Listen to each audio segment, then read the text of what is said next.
Suddenly, I became a mother of many children. I only have 2 children of my own, a 5-year-old son and a 3-year-old daughter, but recently there have been 2 more children. My nephews, ages 6 and 7, from my husband's side. As a result, there are 4 of them. On the one hand, it's more fun with kids together, but on the other hand, I get very tired with so many. But my husband's sister is very comfortable. If anything, she sends her kids to us and she goes for a walk. My husband's younger sister's name is Greta. She is, as they say, a girl precocious. Married at 19 years, at 21 already divorced, and so on. As a result, by the time she was 26, she had been married and divorced 3 times and had given birth to 2 little boys. Now Greta is in the process of preparing for her 4th marriage, except I get the feeling that her kids seem to be getting in the way of her personal life. Previously, while the negligent mother was traveling to clubs, she left the boys with their mother. But Greta and my husband's mother is an old lady. She began refusing her daughter's request to babysit her grandchildren for a couple of days. After that, Greta remembered her brother. At first, Greta would bring her sons in the afternoon to hang out quietly with her new beau until the evening. Then requests for sleepovers started coming in, and recently, Greta and her boyfriend went to the sea for 10 whole days.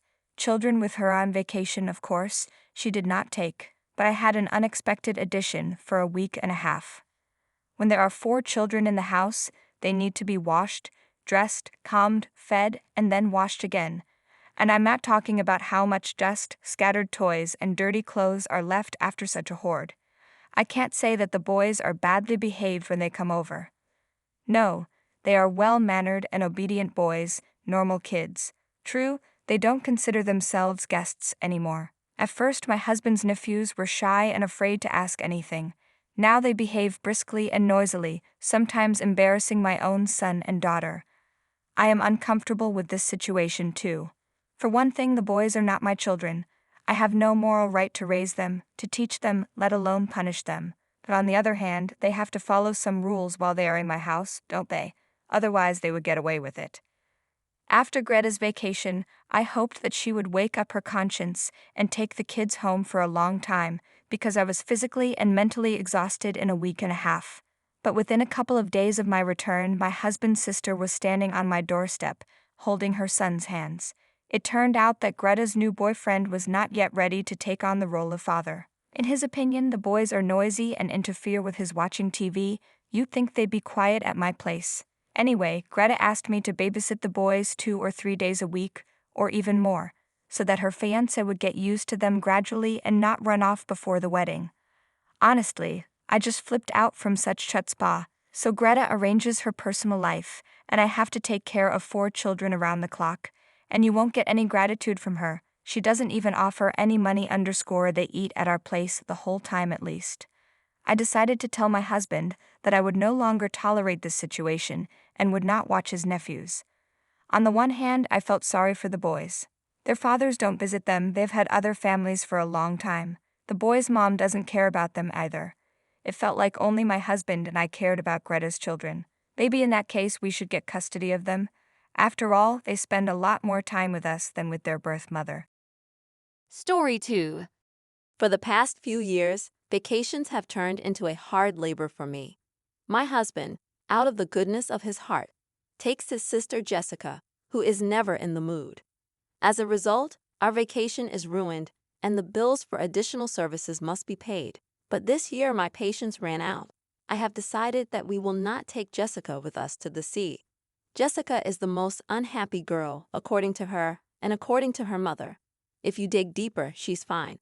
She is a perfectly healthy, pretty girl who earns good money and lives in her own apartment. Jessica's only problem is a failed personal life. Several years ago, she divorced her husband, by whom she is raising a daughter. Surprisingly, Jessica's daughter is a beautiful child who is perfectly well-behaved and has fun with us, unlike her mother. I don't see what's so surprising about the spouse running away from Jessica. She is like a vampire, sucking all the juices out of people with her constantly unhappy face and sad stories.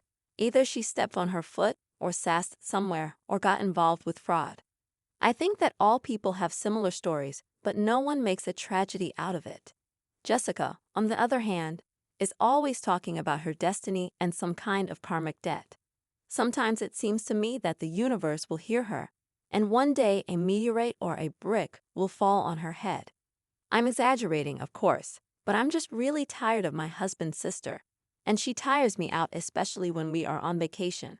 Since the first years of our life together, on the eve of our vacation, my mother-in-law always calls and cries about how hard life is for her little girl.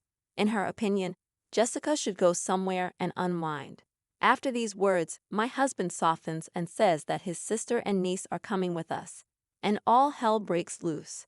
On the trip, Jessica is constantly asking to open the windows, close them, turn the music on, turn it off. She's always uncomfortable, whether she's on a bus, plane, or steamboat. We often rent one house for everyone or a room with several rooms. As a mate, she is unbearable. You always hear from Jessica, "I'm sad, hot, cold, noisy," and so on. She is never happy or surprised about anything. Egyptian pyramids are banal for her, Venice is too dirty, and Paris is only for couples in love.